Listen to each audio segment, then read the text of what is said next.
আসসালামু আলাইকুম, আশা করি আল্লাহর রহমতে আপনারা সবাই ভালো আছেন। এখানে আমি আজকে পেঁয়াজ রসুন দিচ্ছি, শুটকি ভুনা করব। আচ্ছা, শুটকি আমি চিনি না, তাই শুটকিতে আমি ঝাল ঝাল করে ভুনা করব। আমি কিছুটা ধনিয়া পাতার কাঁচামরিচ দিয়ে দিলাম। আমি কলমে শাকটা কেটে ধুয়ে নিয়েছি, এটা আমি রান্না ভাজি করবো আজকে।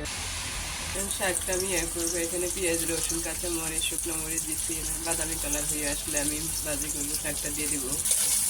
শাকটা আমি দিয়ে দিলাম।